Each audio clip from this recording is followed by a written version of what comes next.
Baseball, live on the WB11. From the Metrodome in Minneapolis, Minnesota, WB11 Sports proudly presents New York Yankees baseball. Today, the Yankees take on the Minnesota Twins. The starting pitchers for today's game are Ramiro Mendoza for the Yankees and former Yankee Eric Milton for the Twins. Hello, everybody. I'm Bobby Mercer along with Tommy John, and welcome to New York Yankees baseball here on the WB11. It's a special day. It is Mom's Day. We want to wish everybody, all moms out there, a very happy and wonderful day on a special day for them. But today, the Yankees will try to start a new winning streak. They got defeated last night by the score of 8-1. So it's Ramiro Mendoza who goes for the Yankees, but he will be facing off from the former New York Yankee, Eric Milton. The Twins are really high on Eric Milton simply because he does one thing that a lot of pitchers nowadays don't. He throws strikes. He's around the plate with all of his pitches. When you're around the plate with your fastball and your curveball, the umpires have a chance to call strikes, the batters swing and miss, and you also get good defensive plays, as we'll see right here with Ortiz diving to his right. Eric Milton, the Twins absolutely love him. He's a keeper, and he's really young. And he's only 23 years old, as you mentioned, 1996 first-round draft pick for the Yankees. Without Eric Milton being in the trade with the Minnesota Twins, the Yankees would not have gotten a guy like Chuck Knoblauch, okay? So the Yankees will have to change their pitching rotation a little bit today, Tommy John. Ramiro Mendoza goes in front of David Cone. Well, they pushed David Cone back because David Cone, we'll see right here, going to his left, falls off the mound and then comes back to his right and kind of twisted a knee, tweaked a knee a little bit, and the Yankees, rightfully so, Joe Torre and the medical staff moved him back to Tuesday, and they gave a start to Ramiro Mendoza. When Mendoza is on, he has one of the best sinkers in the American League. And Mel Stottlemyre wants him to throw more sinkers and less four-seam fastballs. In his last start, he had that sinker ball working. Only 3 hits and 7 innings pitched for Mendoza.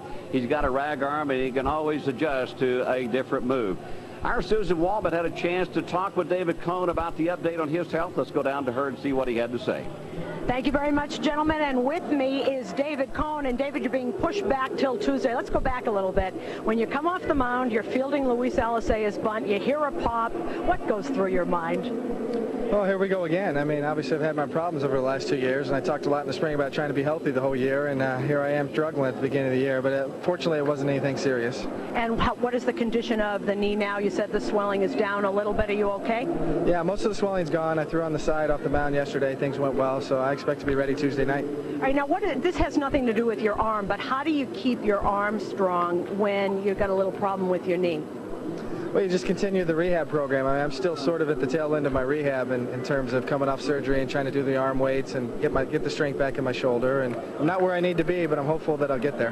Now, today is Mother's Day, and I know your mom is very much on your mind. You have a little Mother's Day message for Mrs. Cone back in New York right now? Sure, Mom. We're all pulling for her. She's got a lot of people pulling for her, and she knows I love her, and she knows that times are tough right now. She's going through a little personal health problem, but you know, things look good, and I think she'll come out of it. Thanks, David. And our best to Mrs. Cone, too, and everybody else on this Mother's Day. Bobby and Tommy will be back with the lineups after this. Welcome back to the Metrodome. Bobby Mercer along with Tommy John. The Yankees conclude their 8-game road trip today with this game in Minneapolis. The starting lineups for the New York Yankees is brought to you by Corona Extra Beer. Corona Extra, change your whole latitude. And a very familiar lineup. Knoblauch leads off, followed by Jeter, then O'Neill batting third. Bernie Williams looking for his first home run. This is known as the Homer Dome, so it may come today. Tino Martinez at first base. Raines will get to start as the designated hitter this afternoon. Chad Curtis in left field. Posada behind home plate. And Scott Brosius at third. And now here's the defense brought to you by Nissan. Latham, Lawton, Merced across the outfield. Gates, Mears, Walker, Coomer on the infield, and Terry Steinbach back of the plate today after Javier Valentin had a tough night last night boxing up a crate of baseballs with the young pitcher. They want the veteran back of the plate.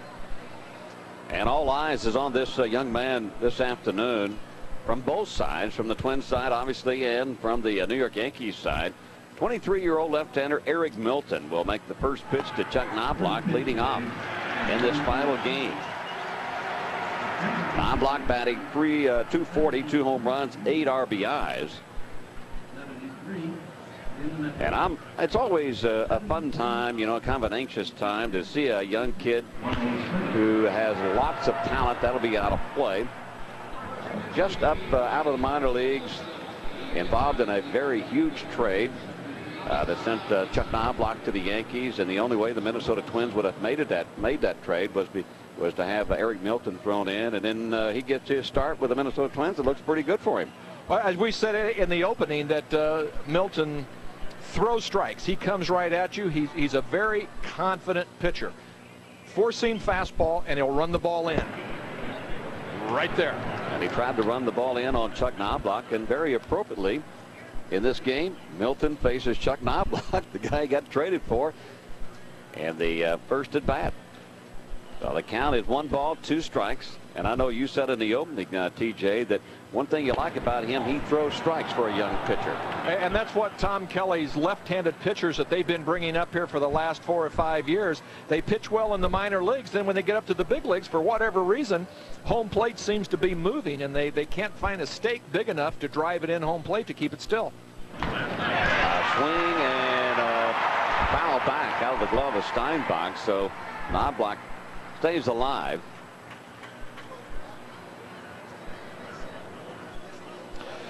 See, Steinbach got the low target, ball down, and Knoblauch was really fortunate that he swung over the top of the ball and just ticked it. A liner and over the head of Gates in the left field. Knoblauch around first. He'll be on his way to second. The throw will not be in time, so Knoblauch leads it off. But they double here at the top of the first inning.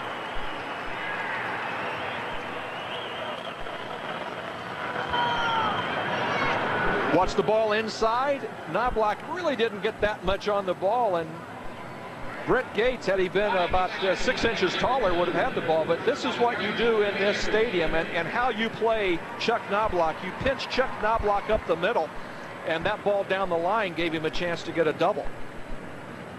And Knoblauch got the double because he ran hard, Bobby, right when he hit the ball. Most guys will hit the ball and say, okay, I've got a single. Then they see it's got a chance, and now they turn on the speed, and they're throwing out at second base. Always an aggressive runner. And Knoblauch down at second. Now Jeter will try to move him. If he doesn't, knock him in to third with less than 2 outs. Looked like Jeter was trying to bunt his way on there, and then move Knoblauch up to third. So it's in for a call strike.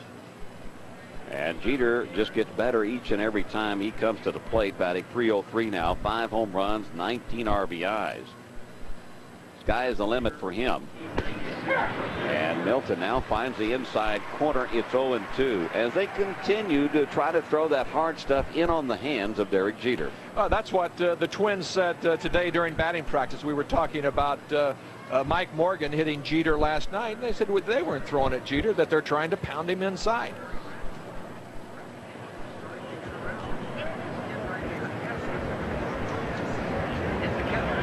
And another pitch inside, but this time it's too low. Baseball is a constant adjustment. Yes, it is. Both by the pitcher and by the hitter. And until Derek Jeter shows in the American League that he can handle that ball inside, they're just going to stay in there all the time. And what Derek Jeter has to do is just pick one pitch that's maybe in your count that you think it might be inside. Try to turn on it and hurt somebody hard down the left field line. Then you will get the ball out over the plate, and that's where Derek Jeter likes the ball, out over the plate.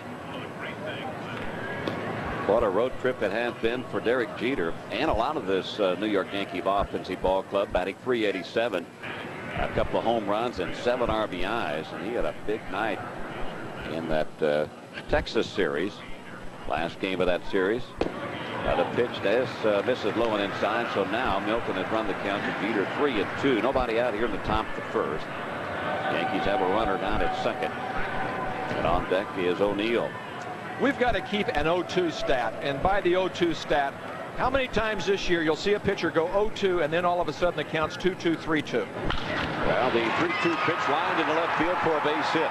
Knoblauch had to hold up momentarily, so he will have to stop at third, and the first 2 Yankees are on, and they are threatening here in the top of the first inning against Milton.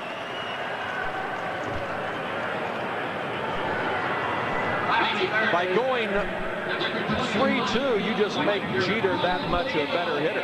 That pitch at 0-2 might not have had that kind of a swing, but the pitchers go 0-2, and you see Knoblauch hesitating, and he hesitated in the proper way. You got to make sure the ball in front of you goes through. It's the first thing they teach you in baseball 101. So Paul O'Neill will step in, and O'Neill has a chance to put the Yankees on top here in the first inning. Nobody out. 328 hitter, 3 home runs and 21 RBIs on the year. And a good fastball by Milton, swung on and missed, strike 1. As we mentioned, a lot of the Yankees having a good road trip. Yankees hadn't lost on this road trip until they were defeated last night. But O'Neill batting .467 coming into this game on this 8-game road trip. Lines it hard into center field. Lawton comes on. Knoblauch will tag and come on to score. The Yankees will take a 1-0 lead. Good play by Lawton in center field. And Paul O'Neill does his job. The Minnesota Twins had Paul O'Neill shaded to the left field side of center field, and that tells me if I'm hitting, I want to hit off my outfielders, because if they're going to shade me to the opposite way, you see Matt Lawton coming in, could not have made that play unless he was playing where he was. And Matt Lawton does not have a real good arm. For an outfielder, he has a very, very suspect arm. You can take the extra base and challenge that arm. So far, the Yankee batters have not been fooled by Milton. Bernie Williams takes the pitch up high for a ball.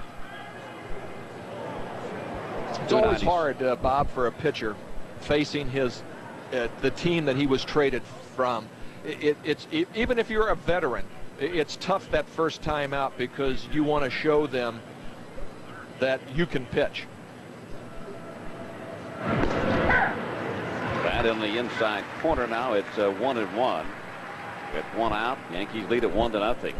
Well, Milton, only 23 years old, as we mentioned, was rated when he was with the New York Yankees as the minor league pitcher of the year in the Florida State League, and had an overall record in the minor leagues of 14-6. Well hit, and a nice play by Gates. Can he throw Bernie out at first? No, he cannot. Coomer had to come off the bag.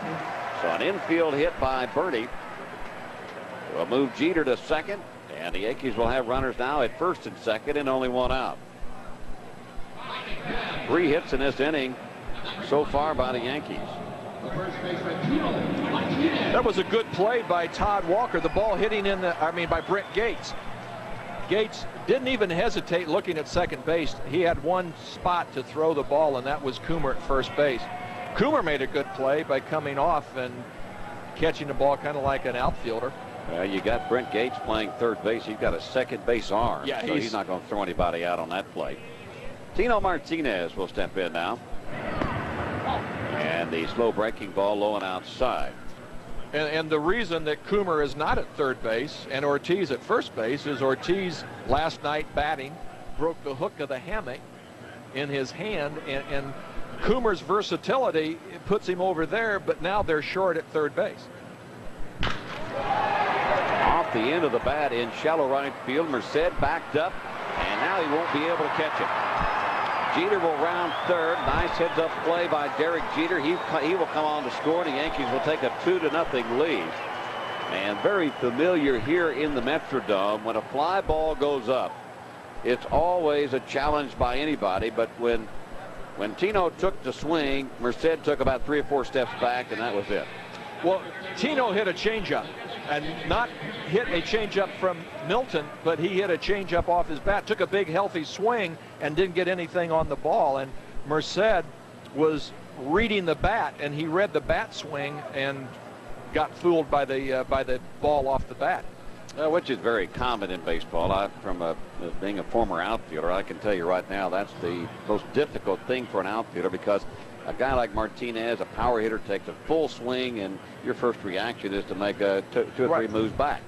Well, you know, too, Bobby, on turf, if they were playing in Yankee Stadium, Merced might have made an attempt to make a dive at that ball, a sliding catch. Here on turf, if you can't get it, you have to read it early and then hold up. And it looks like to the fans here at the ballpark and on television that you jaked it a little bit, that you didn't, you came up short.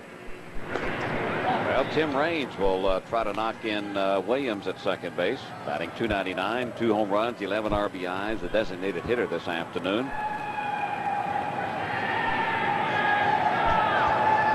Tino at first, Williams down at second. 2-0, the Yanks lead it. That pitch almost hit Raines. Now it's 2 balls and no strikes. You take a look at the teams that Milton has pitched against so far: Kansas City, Seattle, Oakland, Texas, Baltimore. His losses have come against the better offensive club. Seattle beat him, Texas beat him, and also Baltimore beat him.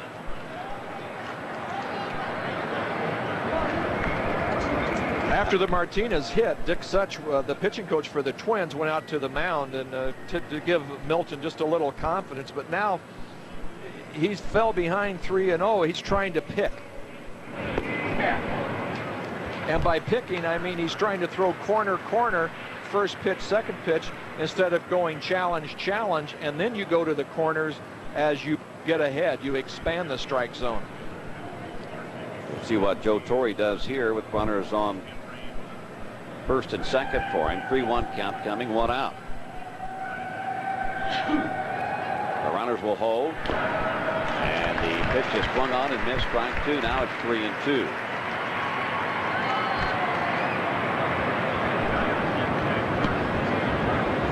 A 3-1, I believe that was a changeup.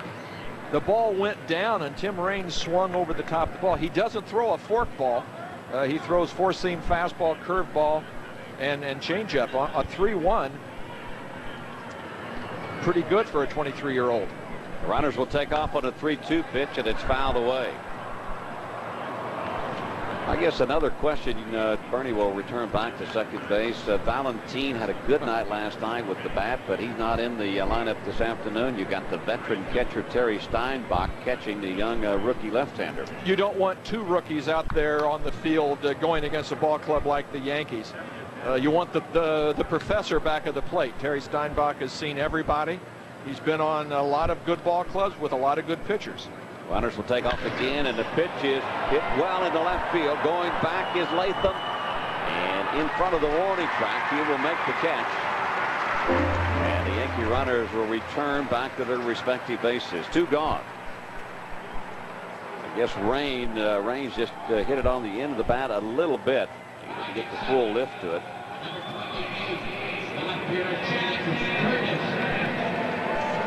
Milton massaging that horsehide out there, trying to get a little more life into it, get a little of the wildness out of the ball. But really, Terry Steinbach means so much to a young staff. You just hand the game over to him where the pitcher doesn't have to think. Doesn't have to think, what do I want to throw here? What do I want to throw there? Terry, you call it, I'll throw it.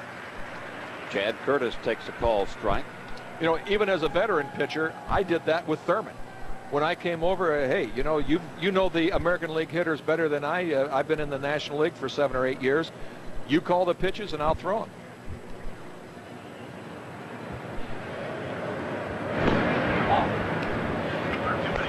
Outside and low.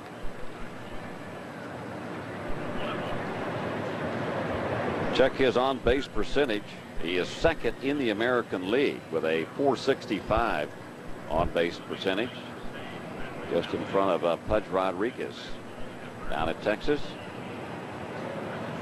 Seems to always get the job done whenever the Yankees need it. Nice stop by Steinbach. So Ernie will hold at second.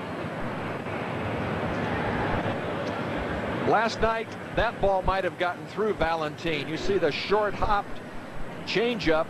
Steinbach went down, didn't even try to catch the ball. Took it off his chest protector in the C position to keep the ball in front of him. Good veteran leadership. Popped up into right field. Everybody points up to the sky. The sky here is just a white roof. Merced takes care of it. The Yankees do damage against the young left-hander. They lead it 2-0.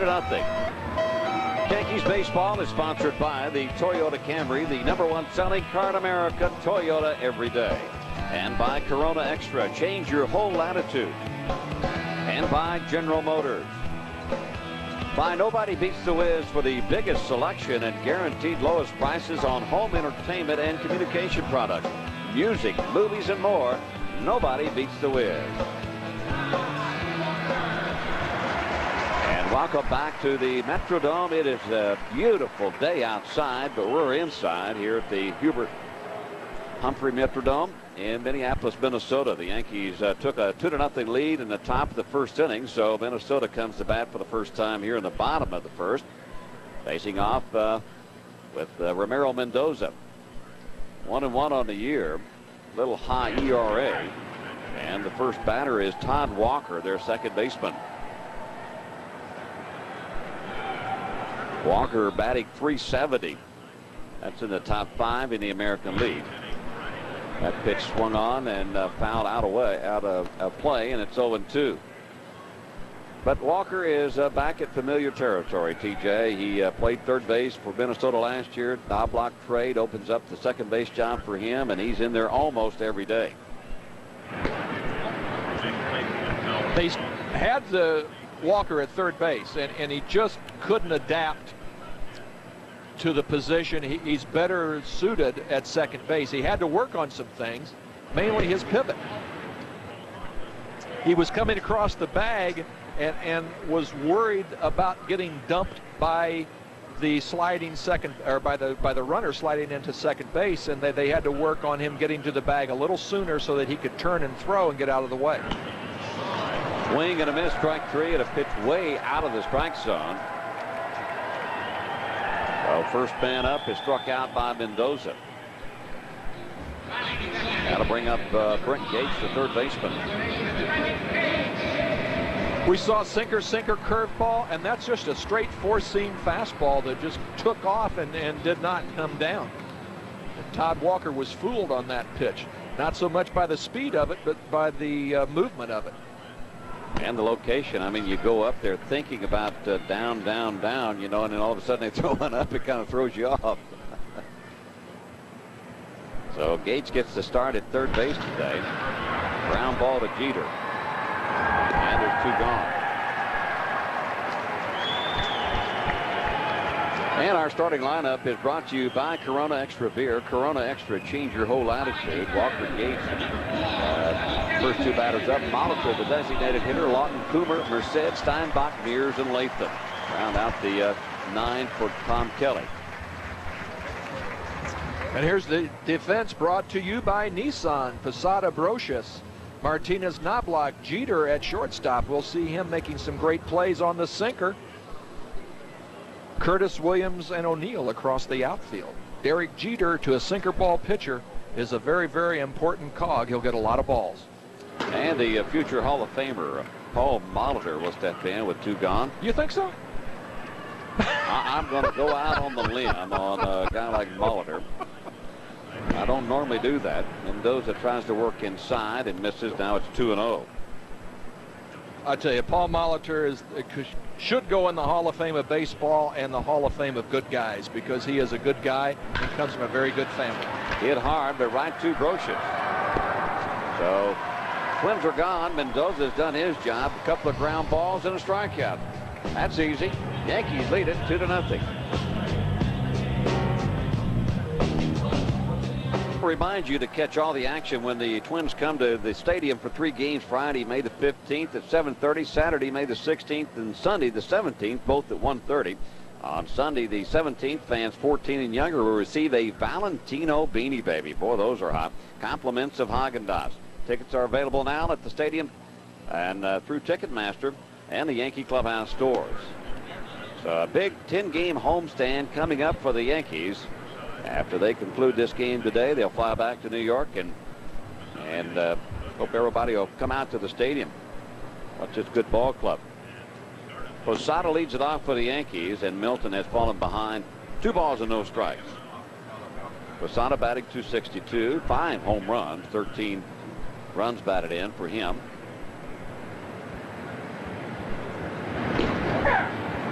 Inside corner for a call strike. Now it's 2-1. Well, Joe Torre, with his catching staff, he can keep these guys pretty healthy all year long and pretty strong.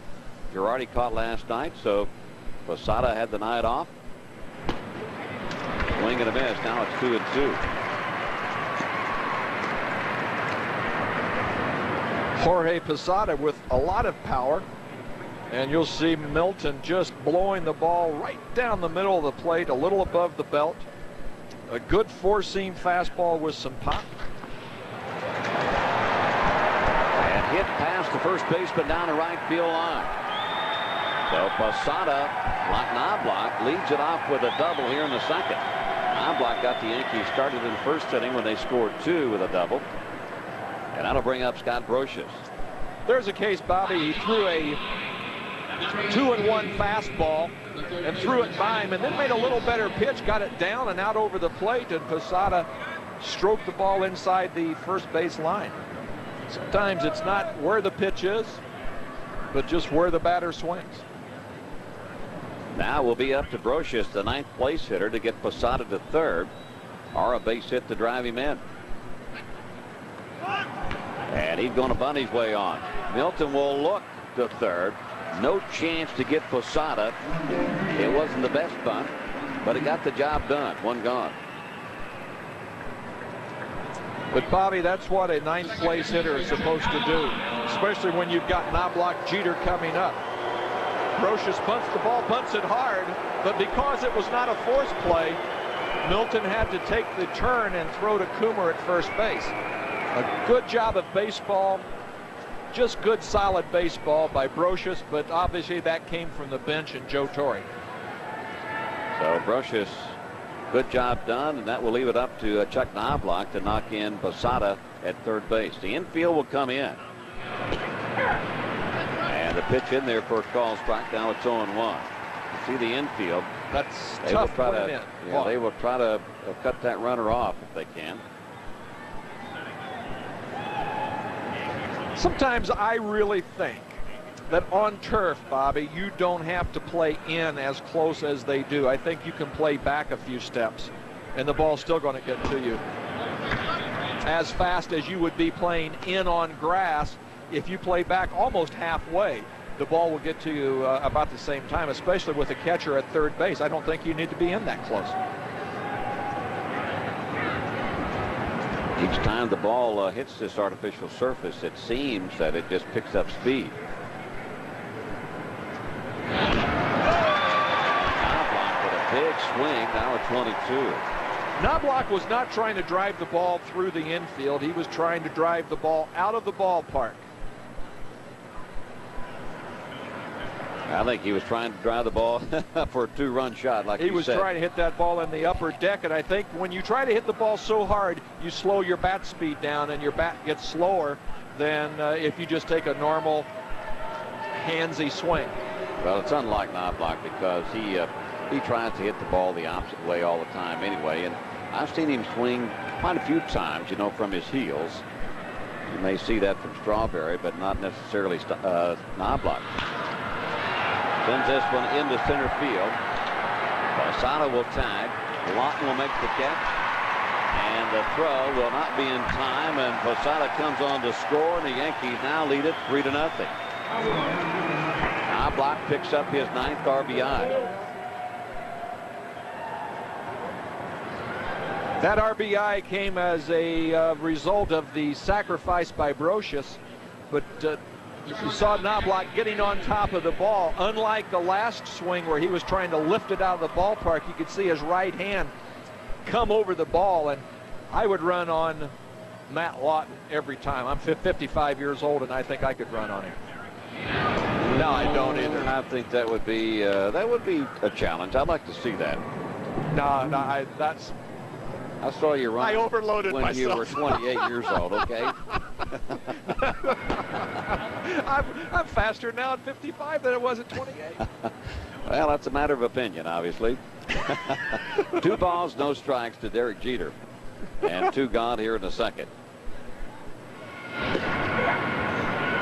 On the outside corner, 2-1. Eric Milton's pitch to Chuck Knoblauch. I think kind of a rookie mistake, pitching up in the strike zone with a runner at third, a sacrifice situation.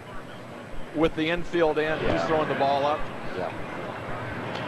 You're kind of doing the hitter a favor unless you've got good 100-mile-an-hour fastball. You can blow it by them.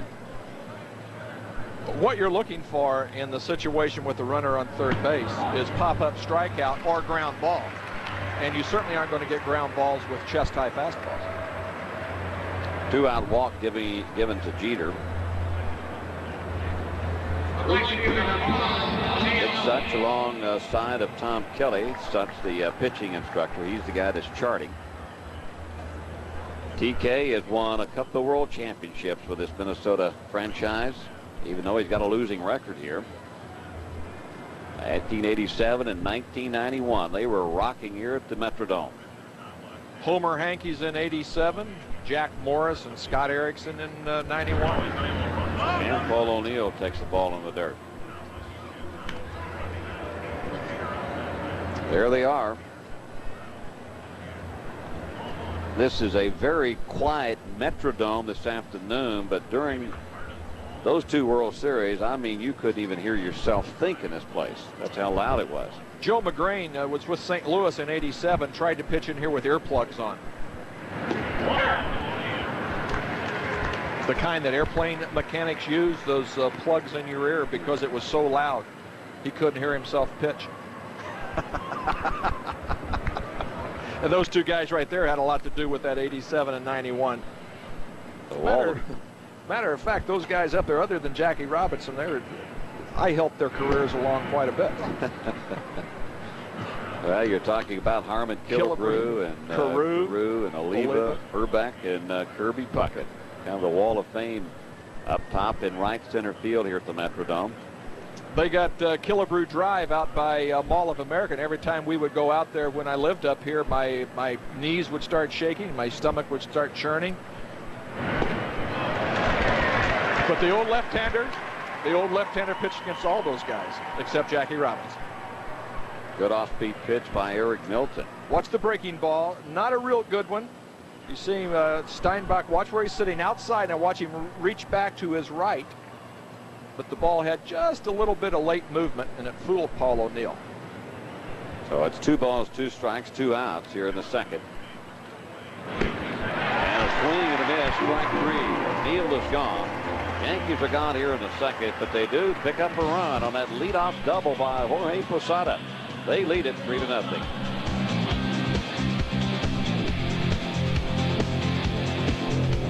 3-0 here in the bottom of the second inning. Minnesota coming to bat, and Matt Lawton will lead it off. Boy, he had a big night last night. Off of Andy Pettitte, bases loaded.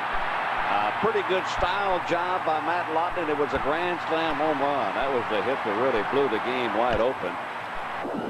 And the first pitch from Mendoza fouled off to the left side and out of play. How about that, TJ? Andy's reaction. I don't think he liked the way Lawton styled on that grand slam. You know, we were talking about that during batting practice. I really didn't see anything that offensive. In this day and age, with what Lawton did, I've seen things a lot worse than that. I'm sure Andy Pettitte would have to be more angry with himself for throwing a belt high middle of the plate fastball than what Matt Lawton did after he hit it up in the seats. Up high, now the count is 2-1 to Lawton. Well, Pettitte last night, he just struggled and never could find the strike zone.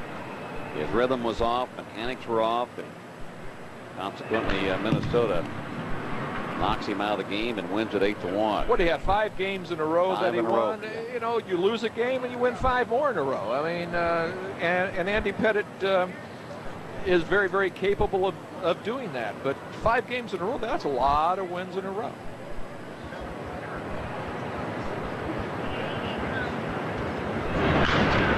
Another foul off to the left side. Following Lawton this afternoon will be Coomer and then Merced. The Yankees lead it 3-0. That grand slam that he hit off of Pettitte last night is his second career grand slam. Holds the hands real high. And Mendoza tries to sneak one in on the inside corner. Now it's 3-2.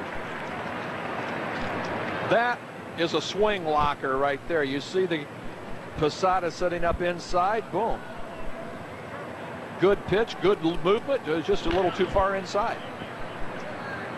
But if you're going to miss, Bobby, you don't want to miss out over the plate the way Andy Pettit did last night. You want to miss right where Mendoza missed inside. If you're going to miss inside, hit the batter and don't leave the ball out over the plate. Fastball away, and he swings and catches a piece of it, so Lawton will stay alive. You know, left-handed hitters are hitting .314 off Mendoza. I find that remarkable in that when you've got a sinker that moves like his, you should pitch better to lefties than you do righties. Ball is more effective, and that's his second strikeout of the game. That looks like a little bit of a slider, curve ball or a breaking ball of some kind, but you're thinking about the ball going down and away, and those left-handers trying to chop at it. I believe that was a slider or a good hard sinker. The ball had good down action. That was a slider. You could see him get on underneath the ball and put the dot spin on it. Kind of really a pretty good pitch from a young pitcher. A 3-2 breaking ball, second inning. Mendoza only 25 years old, and it's strike one to Ron Coomer, the first baseman. It's what when I helped coach my kids' high school baseball team down in Charlotte, and we had an incident kind of like that against one of our bitter rivals, and I told the guys, I said, the best thing to do is make them look bad at the plate and save all your energies for that. Mendoza in front, 0-2 on Ron Coomer. And Coomer, the regular third baseman now for Minnesota, but a versatile player, can play many positions for Tom Kelly, having to play first base today because their rookie first baseman David Ortiz is out and will have surgery tomorrow because he broke a hamate bone in his right hand on a swing in the 8th inning last night. Whoa. So your eyes got big when you saw that hanger coming. All hitters, when they see that, their eyes light up. And that ball wasn't even a strike. That if Ron Coomer took that pitch, it would have been out of the strike zone. But that ball's sitting there spinning just about letter high. And boy, that is hittable. 2 hopper to Jeter. 2 gone.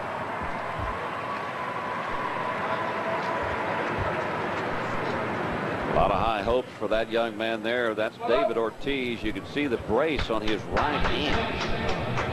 An unfortunate incident. Now he'll have surgery, and they say sometimes that can last, a couple of months. So, I don't know. Hopefully he'll be all right. They've got high hopes for him. The Twins orthopedic surgeon, John Steebs, he and I were talking about that during batting practice. And he said there's a procedure now that they do where they go in and they put a screw in that bone and try to keep it. He said, but we're of the opinion that as a baseball player, you're better to go in, operate, take that little chip fracture out. Orlando Merced. 1 ball, 1 strike, 2 outs here in the second. Yankees lead at 3-0. Well, unlike you didn't do this. But Dr. Frank Jobe did. I mean, he trademarked the surgery, Tommy John surgery, so maybe David Ortiz will have a little bit more insight, and he needs to trademark that. The David Ortiz surgery. David Ortiz hamate surgery. Fly ball to left field, easy play for Curtis. Well, I should say that here in the Metrodome. Fly balls are not easy for anybody, but Twins go 1, 2, 3, 6 in a row for Mendoza. Yankees in front. Front 3-0 here in the top of the third. Let's check the upcoming telecast brought to you by Ford. Expect more, get more. Let your tri-state quality Ford dealers show you why there's more to afford.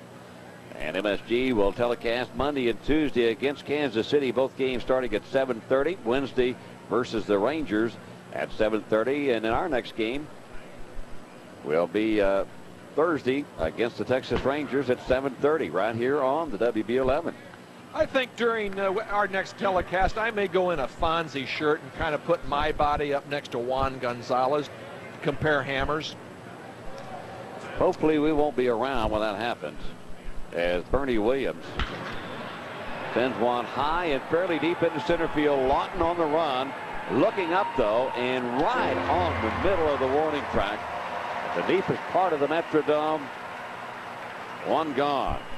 That was how close it was to Bernie Williams picking up his first home run here at the Homer Dome. First home run of the year.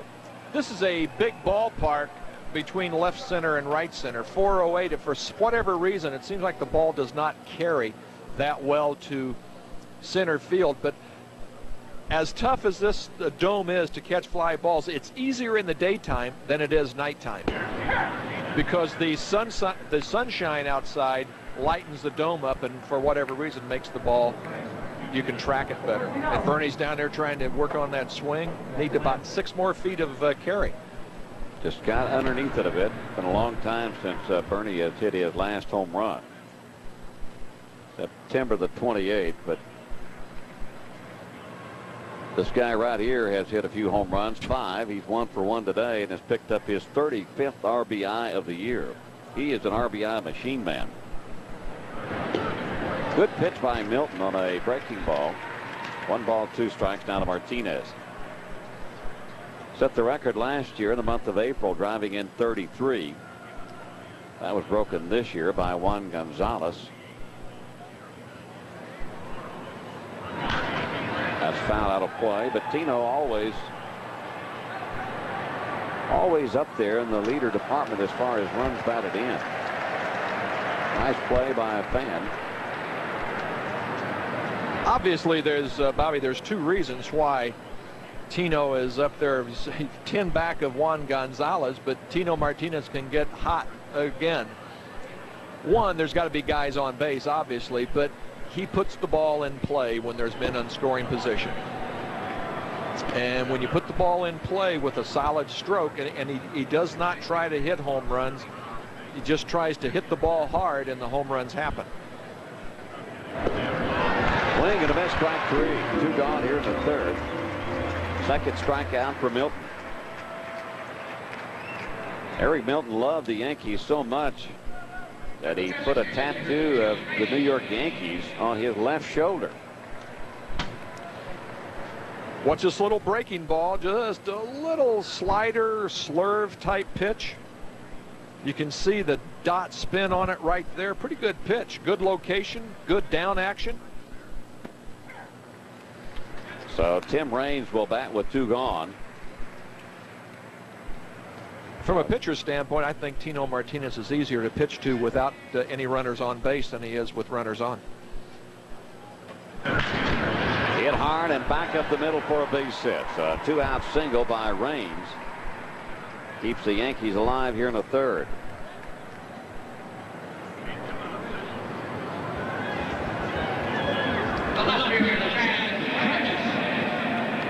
Fastball away, and it's a good pitch, and Tim Raines just goes right out there and slaps the ball up the middle.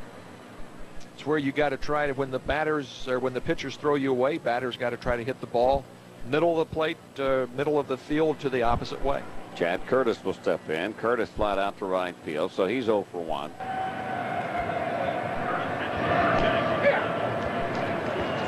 Beat at first base for the Yankees.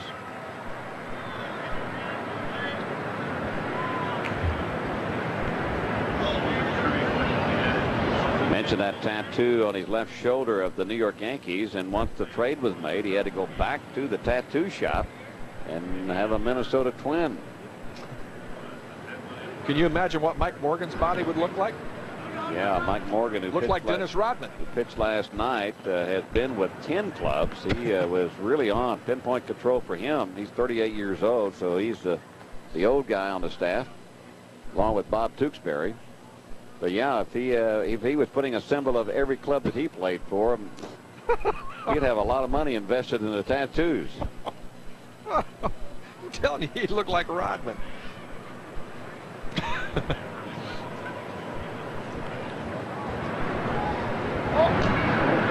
Inside. May have caught his spikes or his foot on the pitcher's mound. It got away from him. And he did the right thing. You see his foot comes down and gets caught. He's lucky that he didn't sprain an ankle, a knee, kind of like David Cone. But a pitcher's stride, the knee goes up and then it comes down and slides right along the ground. And he just hit the ground before he was ready, but he kept going towards home plate to avoid a balk.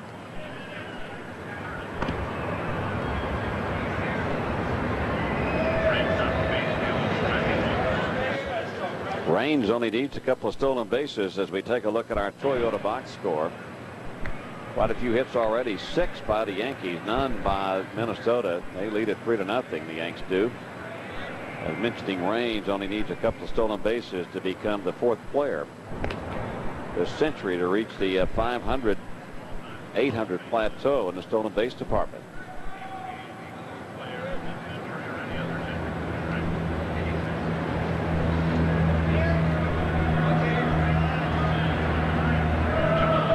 Very quiet here at the Metrodome on Mom's Day. Curtis trying to leave the yard on a high pitch. Now it's 2-2. Milton's got a little pop on that fastball, up and out of the strike zone, about the same place where he threw Knoblauch. And you can pitch a high ball hitter high. You just have to pitch him bad high. And Chad Curtis likes the ball up, but you just throw him a little higher than up.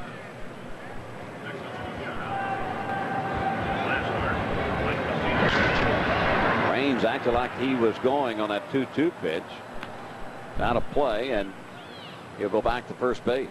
2-2, 2 outs, good running pitch. Raines has had so many problems with his legs, with pulled muscles. I guess there's just no way to, hold him back. Got to do what he can do. He's a veteran player. Shallow fly ball to right field. Arstead with a over-the-shoulder catch. Yankees are gone, so they waste a base runner here in the 3rd. But we played 2.5, and they lead it by 3. Walden will join us in the 4th.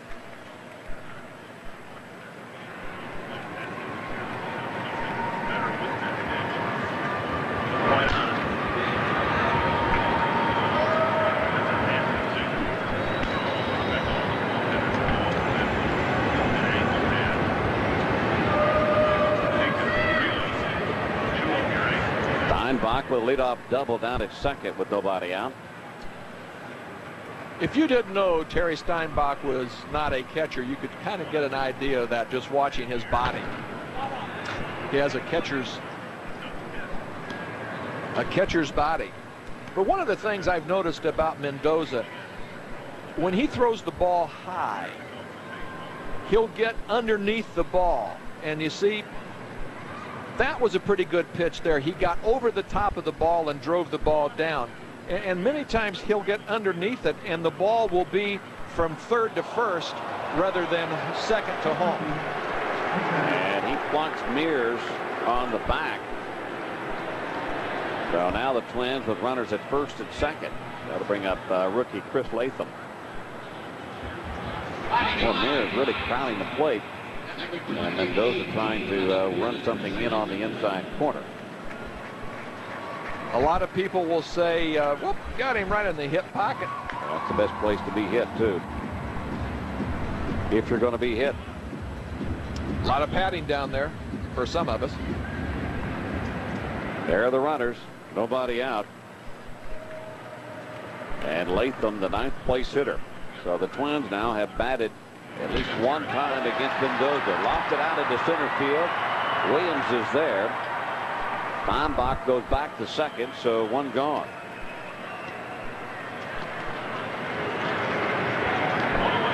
Ninth place hitter up. Tino Martinez was creeping in, almost anticipating a bunt play, figuring that Joe Torre moved the corners up. Looking for a possible bunt play from the 9th place hitter. Latham does not have that kind of power. And now with the top of the lineup and Todd Walker, who can scald the ball, now you're going to play back to get 2. He struck out his first time up against Mendoza.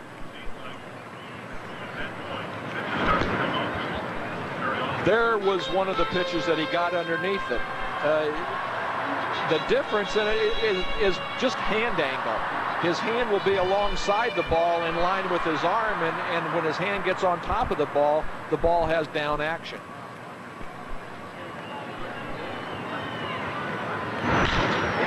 Lined hard, but there is Jeter. He's going to turn it into a double play, and if they needed 3 outs, they would have got the triple play. Nice snag by the shortstop, and Mendoza and the Yankees save runs here in the third. We played 3 at the Metrodome. Yankees lead it 3-0. Susan Waldman coming up in the fourth. Back to the Metrodome. New York in front 3-0. And the Yankees coming to bat here in the fourth. We want to welcome Susan Waldman here in the fourth inning. You're looking as lovely as ever, Susan. Thank you very much. You're looking very lovely too, Bobby Ray. Thank you so much. Bobby Ray. Okay. All right. Only my dear friends call me Bobby Ray. Are you your dear friend? Absolutely. That's what I mean. Jorge Posada will lead it off for the Yankees here in the fourth inning, and he'll be followed by Brosius, and then back up top to Knoblauch. Well, Eric Milton is... he was hit hard in the first inning, may have been a little bit too nervous and didn't pitch like he thought he would. I'll bet he was a little nervous. It looked like his fastball had no movement on it. Everything was up, but he settled down nicely now. And so, Posada led off the second inning with a double into right field. They produced a run out of that, so that's where we're at right now, 3-0. 8 hits off of Milton so far. Check that, 6 hits.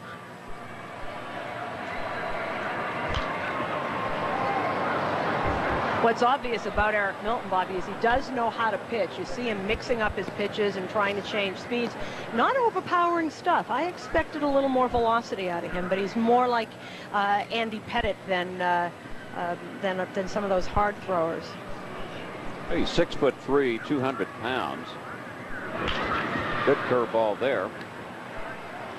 And Mears will throw out Posada. Posada hustling down the line. One gone here in the fourth. Actually, that curveball that you just mentioned was taught to him by Billy Connors, and you talked to Eric Milton, and he said he never threw a curveball till he left Maryland because no one taught him down there, and Billy Connors taught him how to throw that. Yeah, he's featuring a curveball, a fastball, a changeup. He's got a pretty good off-speed pitch, and I think he's been working on a cutter now, kind of like what you were talking about with Andy, following in the footsteps of Andy Pettit. This is Scott Brosius.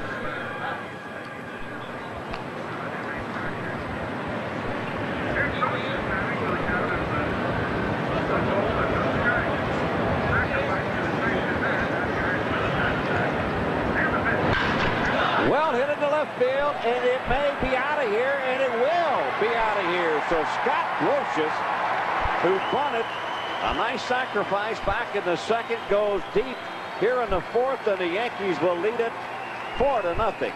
And I'll bet if Scott Brosius thinks about last year at this time, he's got to have a big smile on his face.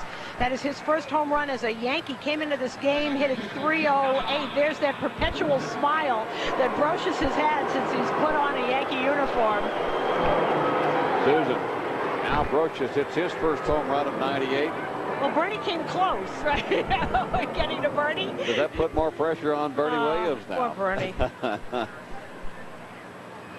Zach Knoblauch now steps in. Do you notice the boos get louder and louder for Knoblauch? The pitch by Milton on the outside part of the plate, Brosius really gets around on it and just really smacks it into those stands in left field. Bad hands of that guy in the blue shirt. Wow. One of those no-doubters. And it's a 1-ball, 1-strike count. There, Brosius sits down to Bernie Williams. Bernie's going, sure, you got to go over there and sit down by me now. They'll take a shot at me and talk about me not having any home runs. That's foul down the left field side.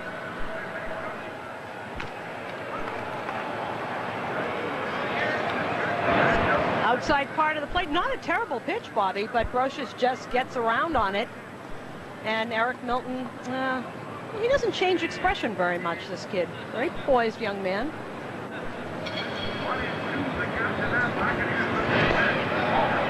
Just missing outside, and Knoblauch.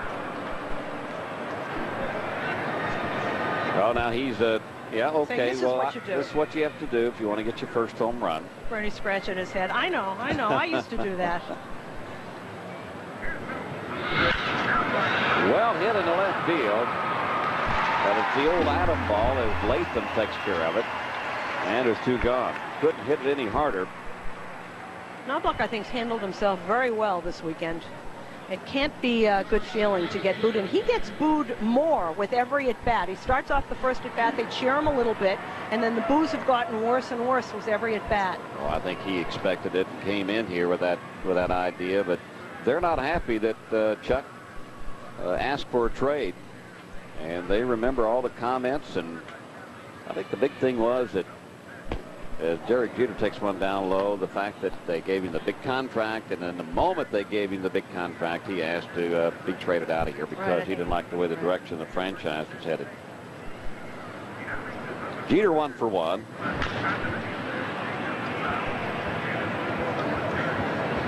Metrodome has been very quiet this afternoon. It's so beautiful outside. It's one of those days where you'd like to part the roof here at the Metrodome and enjoy that sunshine and warm weather. It really is a beautiful day.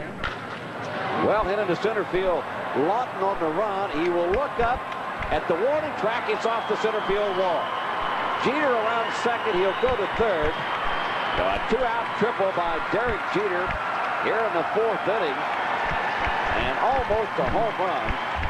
And I don't know if Jeter is hurt or not. The ball coming in, I think, kind of may have hit him in the back of the hand or the elbow or the head. I'm not sure. Looks like he's shaking off some kind of pain there. In the knee, is he looking at his left knee or the right finger? We'll see if we can take a look at it here. Again on the outside part of the plate, but goes back over the center of the plate. And Jeter really gets under this, and Lawton going back and over his head. Another foot, and that's over the doggy bag, or whatever you call that thing, the hefty bag. Here comes Jeter into third. Let's see if we can pick this up. It looks like the ball hit him on the right hand, Bobby. Yeah, it did. The throw coming in will catch Jeter right there on the right hand. Just looked like maybe the right wrist. So we're assuming that he's all right. He's talking it over with Willie Randolph. Now, Willie's saying, are you all right? And Derek is saying, I don't come out of games. I don't miss games, and I don't come out of games. He's a gamer. Paul O'Neill will try to drive him in. Outside for a ball.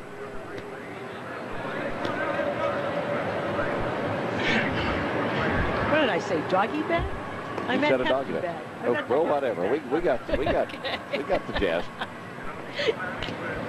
I'll tell you what, outfielders like that little doggy bag you're talking about, because if you do happen to run into it, you're not gonna do much damage there. It almost looked like you'd rip right through it, but looks like there's a lot of cushion. Little rips in there. Yeah,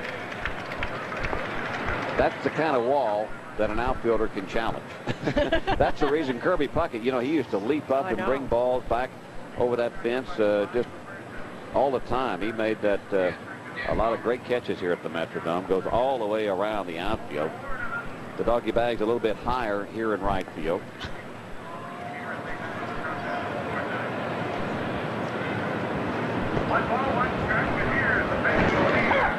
Outside corner. Strike 2, 1-2. There's right-hander Dan Nolte warming up in the Twins bullpen. New York leads at 4-0 with 2 outs here in the 4th inning. 8 hits off of Eric Milton so far. That'll be fouled out of play.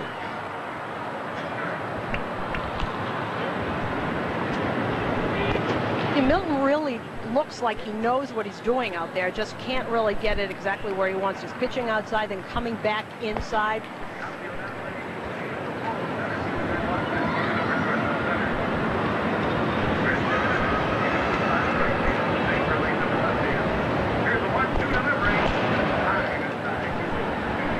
The count up at 2-2. This is more what he did in the first inning. Everything is missing high, and he's missing on the outside part of the plate. Well, he's 23 years old, and he's left-handed.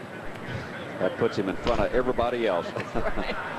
Nice play by Coomer at first base to throw across to Milton covering. But it was Scott Brosius, his first home run of 1998 here in the 4th inning, and the Yankees lead it 4-0 over Minnesota.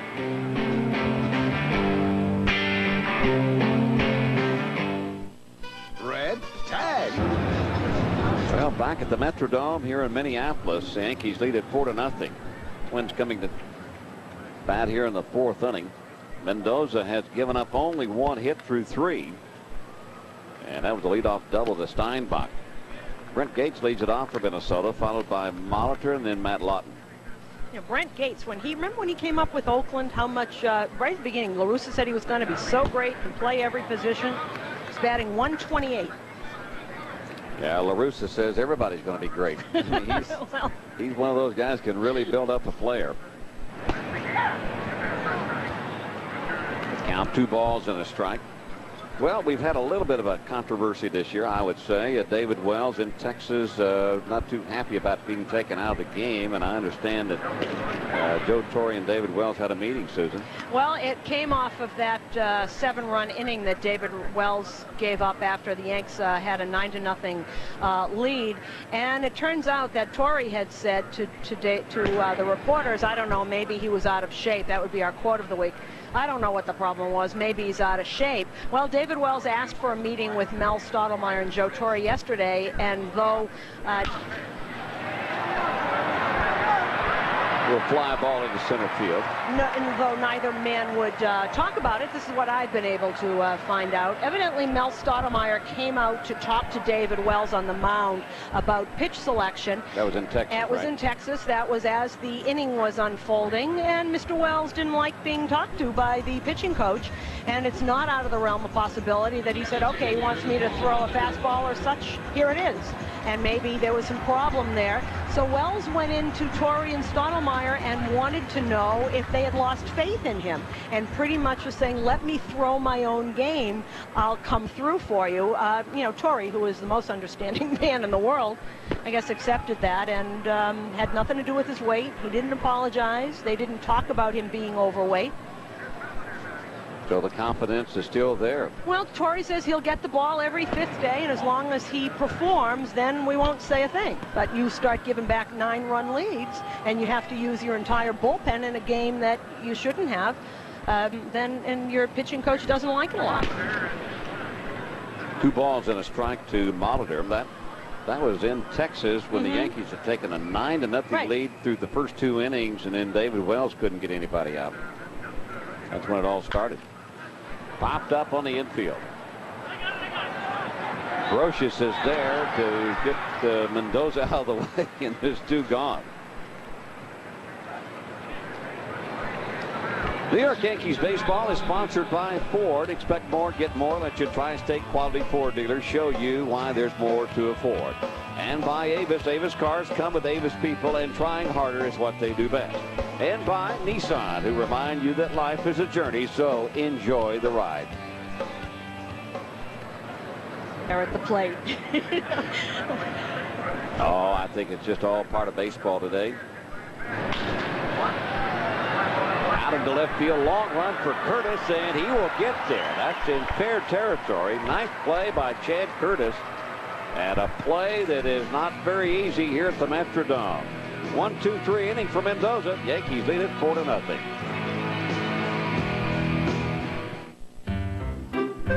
With AT&T One Rate, it costs $2.40 to make a 16-minute call from Miami to Chicago. With 10321, it's $4.47. With One Rate, it costs $1.20 to make an 8-minute call from Boston to Dallas. With 10321, it's $2.23. Surprised? Don't be. Most calls from home cost less with One Rate, without dialing any extra digits.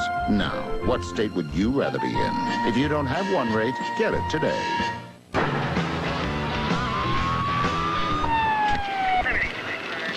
License, please. Was I speeding? Negative, but I see you're driving the all-new Seville STS with the North Star system. Most powerful front-wheel drive car in the world with performance. 4-0 here to top the 5th. Susan, what's the story of the week?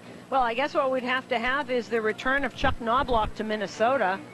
That's what greeted Knoblauch. He was saying hello to some of his ex-teammates. He had a very nice reunion with Pat Mears, who's not in that picture.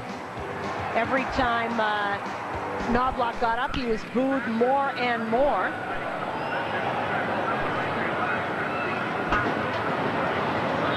Now, this is something I didn't notice, and this is when Ochoa got injured the other night at second base. Both of them kind of talking to each other or at each other. No love lost there between the two of them.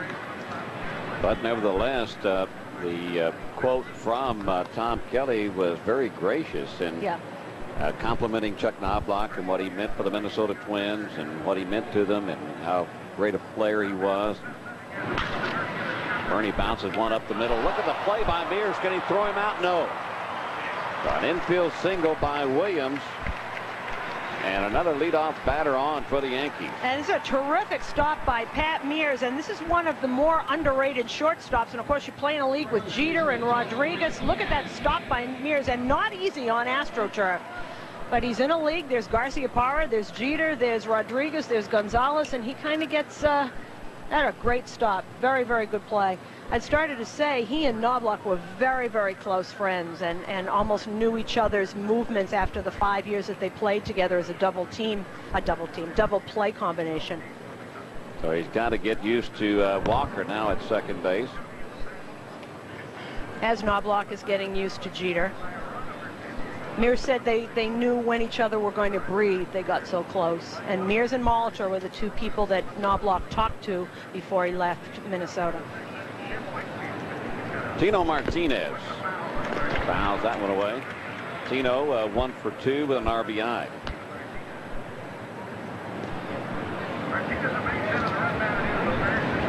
Oh no, the Pacers in overtime beat the Knicks 118 to 107. Reggie Miller again. That sounds like a Reggie overtime, doesn't it? What are you doing? 38 points by Reggie Miller. Yeah, I saw the game tying 3 at the end of regulation. Hit hard into center field, but Lawton will be there. Bernie will tag and try to make it to second. The throw is in time. So a good throw by Lawton in center field nails Bernie at second, and there's 2 gone. Now Lawton does not have a good arm, and you're going to see people running on him a lot, but it just happened to get there in time. And I guess you test his arm, Bobby, because it is not a good arm, and that is his weakness. As you saw throwing in a couple of other plays, it's off the mark, but a good tag. I can tell you, I think it is a good percentage play. You could see that Lawton was backing up, so you got to figure as a runner that he's throwing off balance anyway with a not a very good arm, and your chances are pretty good at making it. He just happened to make a perfect throw. So good play by Lawton. And there's 2 gone. And Tim Raines. 2 balls and a strike. Bernie's always been very aggressive on the base pass, and Joe Torre likes that. Leaning 4-0 now. I think that's a good percentage play.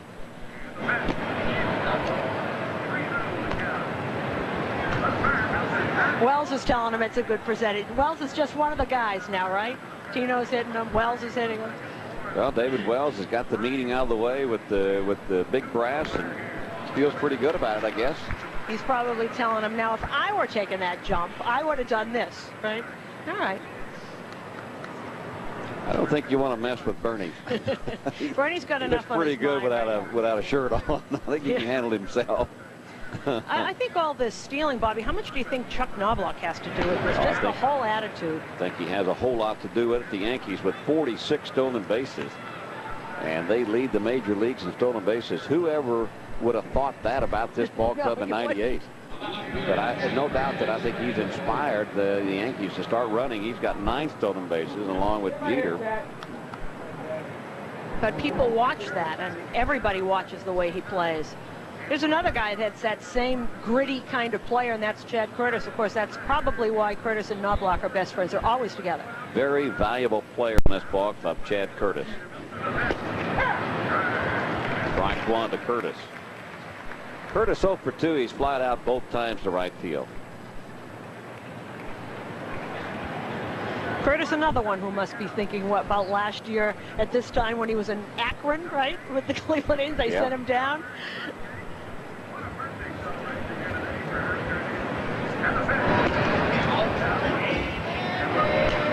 Well, you think of clubs like, well, you could even think of clubs like the Indians this year. How about the Mariners? Would they have liked to have a guy like Chad Curtis in their outfield? What a pickup for the Yankees.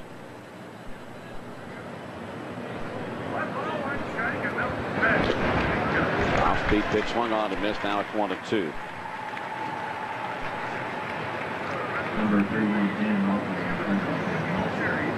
Now you see Milton's great breaking pitch right there, and Curtis really didn't have a chance at that. You know what's interesting about Curtis, Bobby, is that when a guy is traded 4 times, you think, what's wrong with him?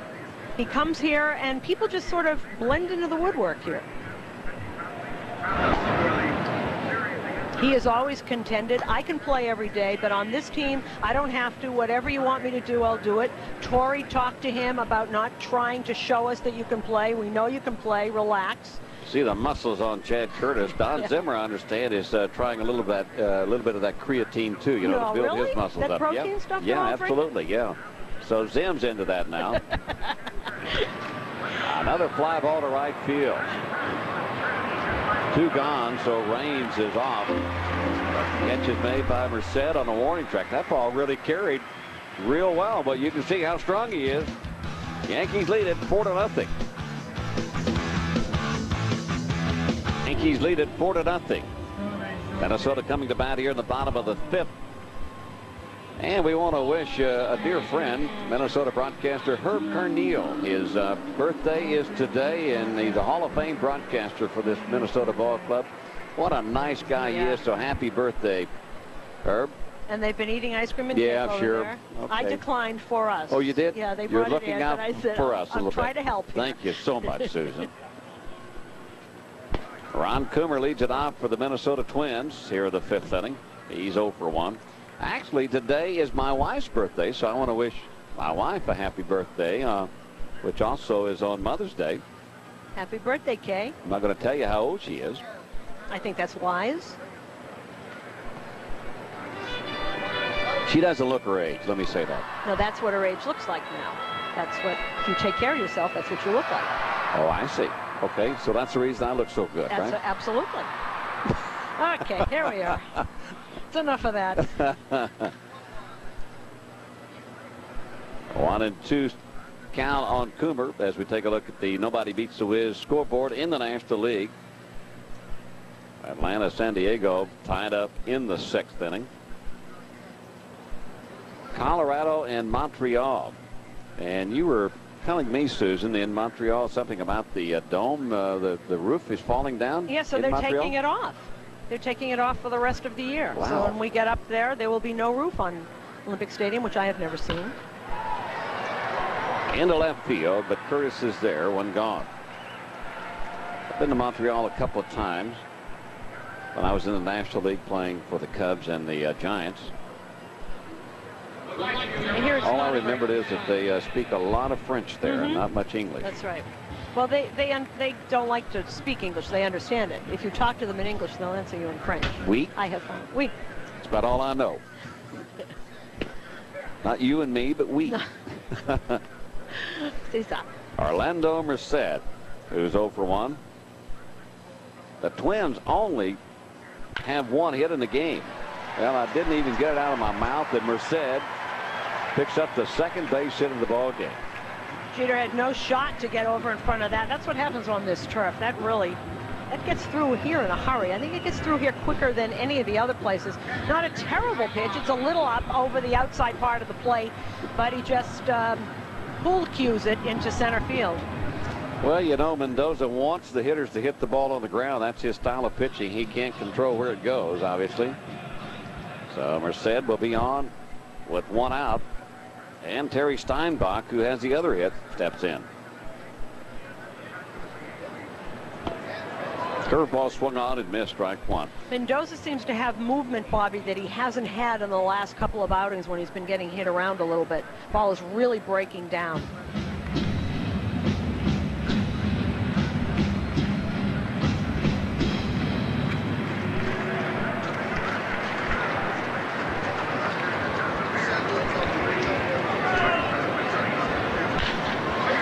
Could be 2. Jeter to Knoblauch for one. Back to Martinez. What a nifty double play. And when Mendoza pitches, you need those kind of plays. Twins are gone here in the 5th inning. And we play 5 here at the Metrodome. Coming in to join Susan Wall will be Tommy John. The Yankees lead it. Back to the Metrodome, everybody. We are in the top of the 6th inning. It's 4-0 Yankees. And Thursday night, get ready for a Seinfeld sandwich. That's right. Starting at 7. You asked for it. The WB11's giving it to you. The classic shrinkage episode. Then in the middle, the Yankees take on Texas at 7:30, followed by a full hour of Seinfeld after the game.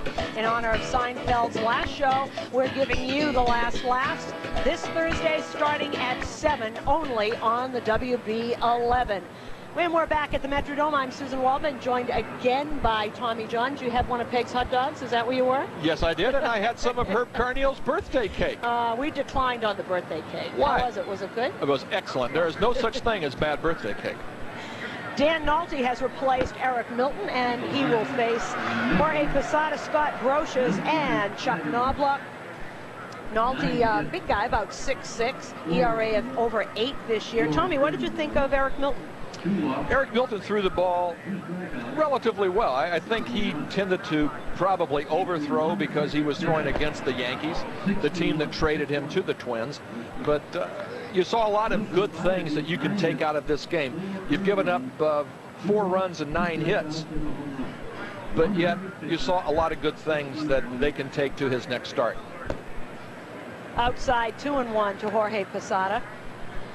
Posada in this game has doubled to right field and grounded out to the shortstop in the 4th inning. One of the things I did see was that he doesn't have overpowering stuff, but he certainly knows how to pitch. Well, he's not afraid to throw the ball over the plate. Once in a while, he got a little nibbly early in the count, but that happens to everybody. But he threw 100 pitches in his 5 innings, and he threw 61 strikes, and that's pretty good. That's very good. The thing that he would have to work on, if I were his coach, let's work on getting a lot of first pitch strikes. 1 ball, 2 strikes to Jorge Posada. Nice breaking pitch as Nolte strikes him out right there. Dan Nolte's got a nasty, nasty split finger forkball. And that's, watch the ball go down, straight down, and that was it. Nolte was the closer for a while for the Twins when Dave Stevens was not doing that well. You see that little funky looking spin on it? That was a good camera angle right there. Picked up what a forkball looks like, or a split finger looks like to a batter. There's the fastball inside for a strike, inside part of the plate. Scott Brosius 1 for 2 this afternoon. That's solo home run, his first of the year. See him sitting next to Bernie on the bench. 0-1 to Brosius. Low for ball 1. So you see Nolte setting him up with fastballs and then going to that splitter as the out pitch when he's got 2 strikes? That's his out pitch, is his split, and he can throw the ball exceptionally well. Really throws the ball hard. It has that big long look, and he gives you an elbow, a knee, and then all of a sudden he throws and falls off the mound. And he's probably more deceptive than he is a raw talent. That was a nice breaking pitch for a strike. 1-2 on Brosius. This is inside with the straight fastball. Now that last pitch for a strike, that almost looks like a curve, but it's a very tight curve. So is that a slider? Is he throwing a slider, or is he throwing a tight curve? Well, he may call it a slider. That was a forkball right there. Grounder to third, Gates over to Coomer and misses the ball. That'll be a base hit, and Brosius will go to second base. Now that's one of those turf bounces, huh, Tommy? That was a bounce that was a forkball, and the ball, it's really hard in front of home plate, whether the ball hits the turf or hits the dirt, and that ball hit the dirt and bounced right straight up in the air. This is a third baseman that has a second baseman's arm. Ron Coomer, a little better arm. Scott Brosius could have made this play right here because he's got a gun. Brett Gates does not have a gun, and as a result, it's a base hit and an error. Now, Tom Kelly moves people around. Coomer plays third. He played third last year. Walker was playing third last year, and now they've settled on Gates, who is a second baseman. Well, they're going to have to do that with Ortiz out with the broken hand, the hook of the hammock. Yeah, that's a shame. He was really swinging. Yeah. I liked his action at first base. He wasn't afraid to swing the bat either. Chuck Knoblauch up again. That's why you heard the boos with Scott Brosius taking a small lead off of second base. Baby lead. Yeah, Ortiz really looked like he was going to be a very good hitter. Still, maybe he's still very young. He's only about 22, right? But they love the way he was in Double-A last year at this time.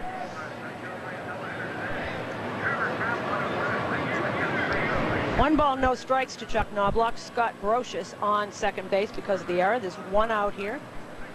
Top of the 6th, 4-0 Yankees.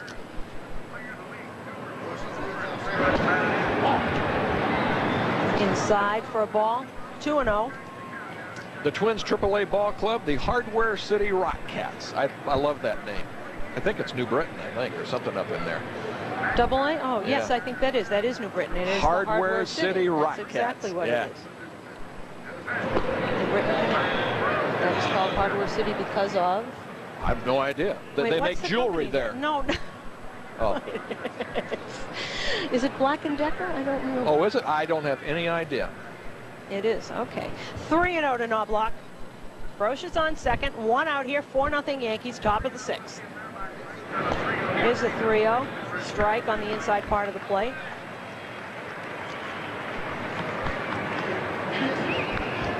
Nolte spent last year trying to rehab from a surgery.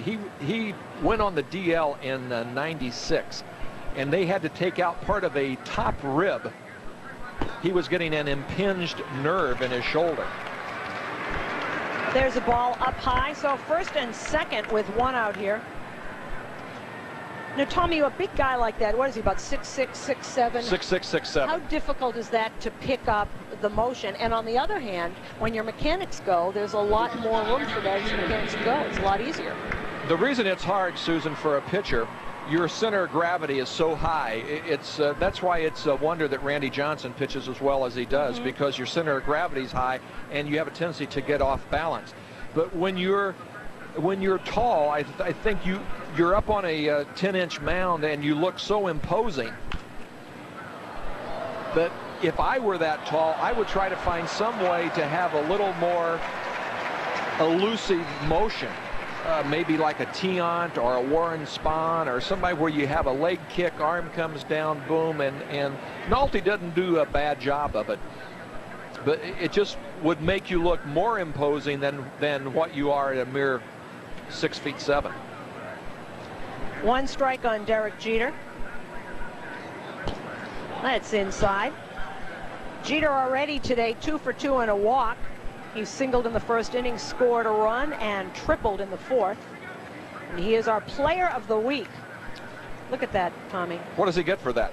He gets to be player of the week. Oh, okay. Of the 7 hits given up by Mike Morgan, Derek had one of those. He was 1 for 3 last night. You've seen Mike Morgan pitch. Forever. That's as... I told Mike today coming into the ballpark, I came out here real early, and I said, Mike, that's as well as I've ever seen you pitch. And he said, I threw a little bit of everything last night. Fork balls, and, you know, he's... Such a great story. Such a great story. From '78, when Charlie Finley signed him and had him pitch in the major leagues first week after high school, to him wanting to pitch in 4 decades. He wants to hang on 2 more years.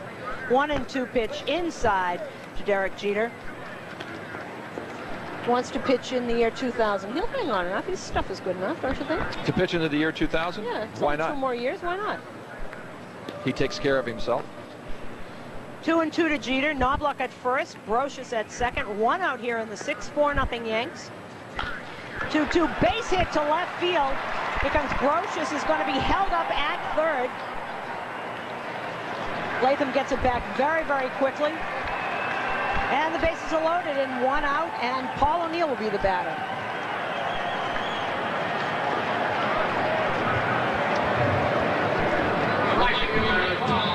Nolte throws a high sinker, and Susan, high sinkers get hit hard. And Derek Jeter's well on his way to be Susan Waldman's player of the week for 2 years or 2 weeks in a row. Yeah, he's having a great week.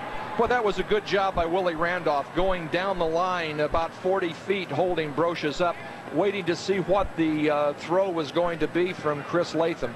And it was right on line, and Willie wisely held up the speedy Scott Brosius. Speedy Scott Brosius. Also, Latham has a pretty decent arm, but also you can use the turf so much here. It's night and day. You can take a guy, Susan, with a mediocre arm, average arm, and make him into a good outfielder on turf. If that's in Yankee Stadium, you may possibly send him because the turf, the grass, the natural grass will have a tendency to hold the ball up. Here's Tom Kelly coming out. It looks like Eddie Guardado down there. My eyes are going, but I guess it must be Guardado down there. And it is indeed, and that'll be all for Dan Nolte. And here comes Guardado, stocky left-hander coming in to face Paul O'Neill. And we'll be back. It is 4-0 Yankees, bases loaded, 1 out. We'll be right back. It's 4-0 Yankees, but the bases are loaded. Dan Nolte in to face Paul O'Neill. Best team in baseball's coming home, folks. 10-game homestand, the Royals, Rangers, and the Twins. And on Sunday the 17th, fans 14 and younger will receive a Valentino Beanie Baby. What is it? Beanie Babies. I'm not sure what those are. It's a Beanie Baby. What is it? The little That's thing, a little doll. thing filled with, what is a I still don't know what a Valentino Beanie Baby is. Well, come out. Here's the thing. Come out to the ballpark and find out. Okay, all right. Very good, Tommy. Eddie Guardado in to face Paul O'Neill. 1 ball and a swinging strike. So 1-1 to O'Neill. The Orioles come in after the Twins.